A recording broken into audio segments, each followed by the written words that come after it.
السلام علیکم فرینڈز، مائی نیم از محمد وقار اور آپ دیکھ رہے ہیں مائی یوٹیوب چینل وقاش مشے۔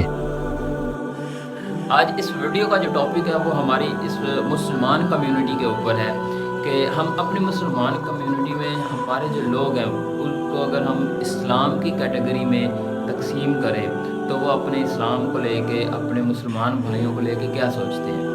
آج سے کچھ سال پہلے، چند سال پہلے اہل حدیث اور دیوبندی کا فتنہ مسلمانوں پہ بہت زیادہ غلبہ اس کا چھایا ہوا تھا۔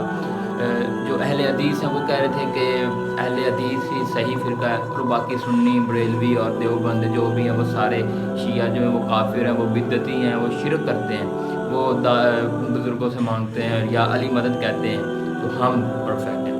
اور اس کے برعکس جو سنی ہیں ان کا کیا فتویٰ تھا کہ اہل حدیث جو ہیں یہ نبی پاک کو ایک عام بشر مانتے ہیں، وہ نبی پاک کی عزت نہیں کرتے، وہ مطلب کہ گستاخ رسول ہیں، وہ اسلام سے خارج ہیں۔ اہل سنت ہی جو ہیں وہ برحق ہیں اور وہی سب کچھ، وہی صحیح ہیں، وہی دین کو صحیح طریقے سے سمجھتے ہیں اور مانتے ہیں سارے بزرگوں کو۔ اور اس کے بعد جو ایک اور نیا فرقہ جو اہل تشیع ہے وہ کیا کہتا تھا کہ نہ ہی اہل سنت نہ ہی اہل حدیث یہ کوئی بھی برحق نہیں ہے، صرف اور صرف مسلمان اور دین کے جو ٹھیکیدار ہیں وہ ہم ہیں، کیونکہ یہ تو اہل بیت کو مانتے ہی نہیں ہیں، یہ کرتے ہیں۔ حضرت عائشہ نے ایسا کیا، حضرت ابوبکر صدیق نے ایسا کیا، وہ غدار تھے، نعوذ باللہ استغفر اللہ، تو یہ ان کے پیروکار ہیں۔ یا امیر معاویہ کو مانتے ہیں جنہوں نے نواسہ رسول کو قتل کروایا۔ یہ ساری چیزیں، یہ جو مسئلے مسائل تھے یہ ایک نیشنل لیول تک اس کا ایشو مطلب کریٹ ہونے شروع ہو گئے تھے، لیکن شکر ہے کہ حکومت ان کو کنٹرول کیا۔ لیکن اس کے بعد اب جو ایک نیا جسے کہتے ہیں دین کا، جسے کہا جا سکتا ہے ٹھیکیدار کہہ لیں یا پھر مطلب دین کو نا کیٹاگرائز کیا جا رہا ہے۔ ایک فرقہ اٹھتا ہے، ایک بندہ اٹھتا ہے، وہ کہتا ہے میں صحیح ہوں، باقی سارے ہی غلط ہیں، وہ مسلمان ہی نہیں ہیں، ان کو اسلام سے خارج کر دیا جاتا ہے۔ اب اس دور میں انجینئر محمد احمد مرزا صاحب آئے ہیں۔ اب ان کا کیا موقف ہے کہ پہلے تو ایک سیکٹ اپنے آپ کو صحیح کہتا تھا، باقی سب کو غلط۔ اب یہ جو ہیں امام صاحب، یہ اہل سنت کو بھی شرک، اہل حدیث کو بھی گستاخ، اہل تشیع کو بھی غلط، اور ان کے بقول جو صحیح معنوں میں جو سچا اور صحیح مسلمان ہیں وہ ان کے اسٹوڈنٹس، ان کے مرید اور یہ ہوتے ہیں۔ کیوں؟ اس کی ریزن کیا ہے؟ یہ بابوں کو نہیں مانتے، اوکے مان لیا، ٹھیک ہے۔ یہ گستاخ رسول نہیں ہے، اوکے مان لیا۔ اب گستاخ رسول، گستاخ صحابہ کرام، ان کے اوپر کئی مطلب کہ ویڈیوز، کلپس اور کئی ایسے موادات جو ان سے منسوخ کیے جاتے ہیں کہ یہ انہوں نے کہا ہے۔ اب یہاں پہ بحث کرنے کا مقصد یہ نہیں ہے کہ انجینئر صاحب صحیح ہے، اہل سنت صحیح ہے، اہل حدیث صحیح ہے۔ پوائنٹ صرف اور صرف ایک ہے کہ ہم مسلمان ہیں۔ احمد مرزا جو ہے وہ کہتے ہیں کہ جو اہل سنت وہ کیوں خراب ہیں، ان کو مطلب کہ غلط کیوں ہے، شرک ہے، مشرک ہیں ہم، ٹھیک ہے۔ وہ کیوں ہے کہ وہ بابوں سے مانگتے ہیں۔ اب میں سوچ رہا ہوں کہ نا میں اپنے ارد گرد لوگوں سے نا انٹرویو کروں اور ان سے پوچھوں کہ آپ بابوں کے پاس جاتے ہو، ان سے کس طرح سے مانگتے ہو۔ اگر تو ان میں سے میجورٹی نے یہ کہا کہ ہم جاتے ہیں، کہتے ہیں کہ اے داتا تو ہمیں دے، ٹھیک ہے۔ حضرت غوث پاک سے ڈائریکٹ کہتے ہیں کہ تو دینے والا ہے، اللہ سے بھی زیادہ بڑھ کے تو ہی ہے، تو ہی ہمیں نوازنے والا ہے، تو دے، پھر ہم مان لیں گے ہم غلط ہیں۔ اگر ایک کچھ چیزوں کو لے کے اگر وہ امام احمد رضا جو ہیں وہ پورے اہل سنت کو مشرک غلط ثابت کر رہے ہیں تو یہ پھر ان کی نااہلی ہے۔ میں مطلب اتنا قابل نہیں ہوں کہ اتنے مطلب ظاہر سی بات نالج میں مجھ سے بڑے ہیں، ویسے عمر میں بھی بڑے ہیں، ان کو اس طرح کے الفاظ کہوں۔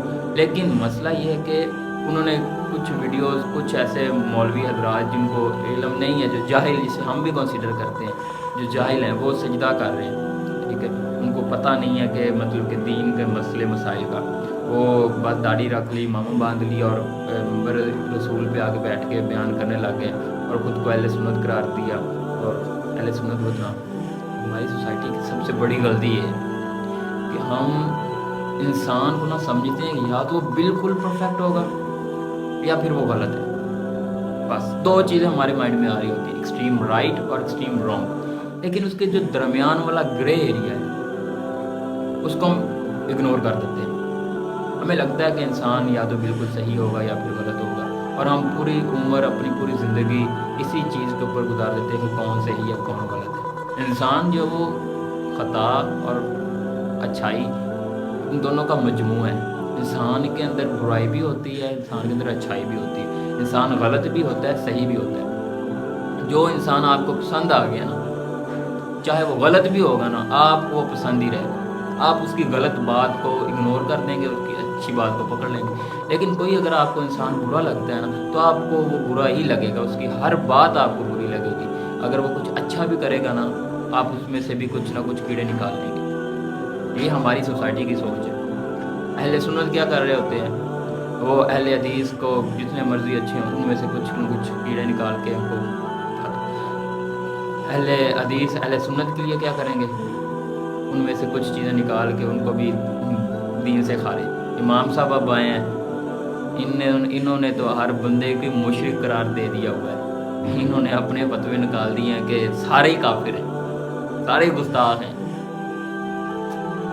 یار ہمارا مقصد اپنے دین کو سمجھنا ہے. اگر ایک نان مسلمان ہوتا ہے، اگر ہمارے اندر اتنی جنگ ہمارے اس اسلام میں جس کو ہم نے ٹکڑوں میں تقسیم کر دیا ہوا ہے، اگر ایک باہر سے کوئی نان مسلمان ہوتا ہے، اگر وہ اہل سنت کے پاس جاتا ہے تو وہ کیا سکھائے گا اسے؟ لا الہ الا اللہ محمد رسول اللہ. اس کے بعد پھر وہ اس کو کیا تعلیمات دے گا؟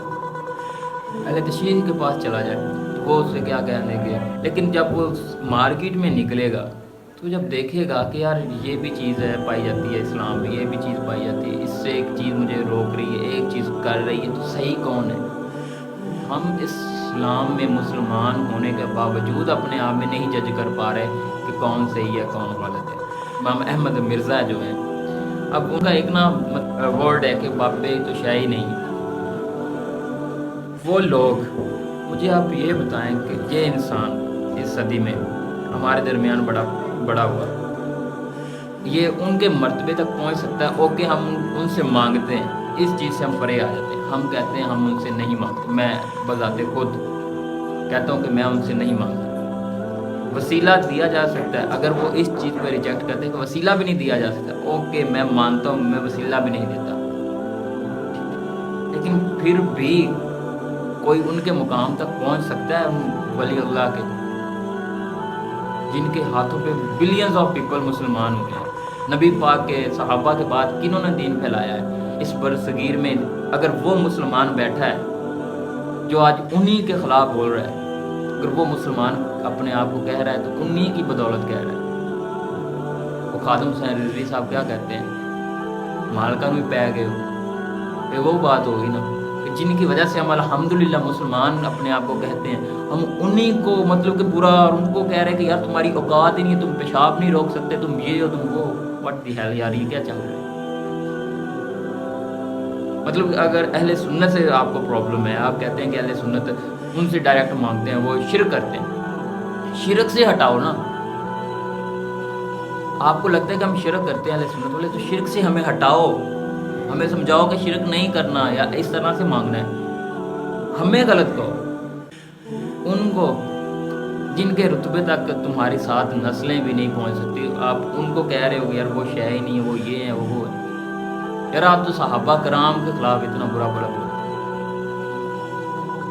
تو یہ اصلاح تو نہیں ہے، یہ تو سراسر اپنا ایک جسے کہتے ہیں پروپوگنڈا اور ایک فساد ہے مسلمانوں کے درمیان. ہر صدی کے بعد ایک نیا فساد، نیا فتنہ شروع ہو جاتا ہے. پہلے مرزائیوں کا فتنہ چلا آ رہا تھا، اب یہ ہے مسلمان خود کو کہہ رہے ہیں اور باقی سب کو ڈینائی کری جا رہے ہیں اور اپنے آپ کو ہی ایک پرفیکٹ لائن پہ ایک پرفیکٹ مسلم کہہ رہے ہیں. خدا اور بھی مفتی اہل دیوبند کے بھی مفتی ہیں، اہل حدیث کے بھی ہیں، مولانا طارق جمیل ہیں. نو ڈاؤٹ ان کے خلاف بھی کنٹروورسی چلتی ہے، لیکن سنتا بھی ان کو ہر بندہ ہے، مانتا بھی ہے کسی حد تک. اہل سنت بھی ہو، اہل حدیث بھی ہو، جو بھی اہل تشیع بھی ہو. کیوں؟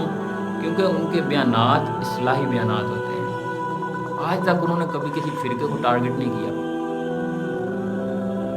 لوگوں کی اصلاح کرتے ہیں. تو آپ اصلاح کرنے کی بجائے ان کو کافر کہہ رہے ہیں، مشرک کہہ رہے ہیں، ان کو دین سے خارج کر رہے ہیں. اور اور اسی طرح میں صرف ایک بندے پہ پوائنٹ آؤٹ نہیں کر رہا، میں پوری ایک اسلام کے اندر جو ہم نے اہل سنت یہ کرتے ہیں، اہل حدیث وہ کرتے ہیں، ان سب چیزوں سے ہمیں تھوڑا سا نا باہر نکل کے سوچنا چاہیے یار کہ ہمارا دین ہمیں کیا سکھاتا ہے۔